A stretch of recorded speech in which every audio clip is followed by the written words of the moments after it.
మొత్తంగా నేను ఈ బెంగళూరుకి వచ్చి సంపాదించింది ఏమీ లేదు, కానీ అప్పులు మాత్రం చేసేసిన. ఎలా అయిందంటే, ఈ అప్పులు ఒకటి తీసుకుని ఒకటి బెంగళూరు రాగానే నీకు జాబ్ వస్తాను, ఒక 3 monthsలో క్రెడిట్ కార్డ్ ఇస్తాడు. క్రెడిట్ కార్డ్ ఒక 50,000 దాకా చేస్తాడు. అది నీ కార్డు వచ్చిందంటే నీ ఫ్రెండ్ కార్డు ఊరికే ఉన్నాడు, ఏదో ఒకటి కావాలంటాడు, దాన్ని తీసిస్తావు.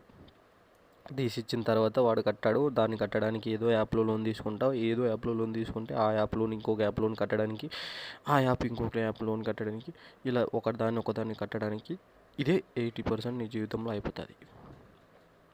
ఓకే, ఇలా తీసుకున్న దాన్ని 2,80,000 నేను చేసింది ఇంతవరకు.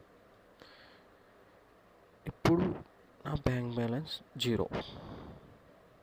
ఓకే, ఇప్పుడు 80% లోన్స్ అనేవి అలా తీసినవే.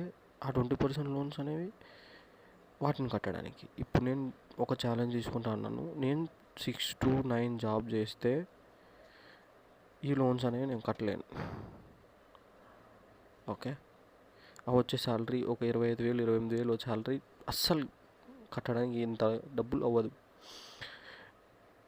నేను ఛాలెంజ్గా తీసుకుంటాను. మరి వీటిని కట్టాలంటే నేను ఓలా, ర్యాపిడో, ఊబర్ వీటితో నేను బైక్ ట్యాక్సీ నడిపి డబ్బులు సంపాదించాలి. ఇంకా జొమాటో, స్విగ్గీ అంటారా, అవునా అవుతుంది. లెట్స్ ఇలా డెలివరీ కానీ ఇలా చేసుకుంటూ సంపాదిస్తే మాత్రం అవుతుంది. ఎందుకంటే అది కూడా చూపిస్తా. ఇప్పుడు నా బ్యాంక్ బ్యాలెన్స్ చూసుకుంటే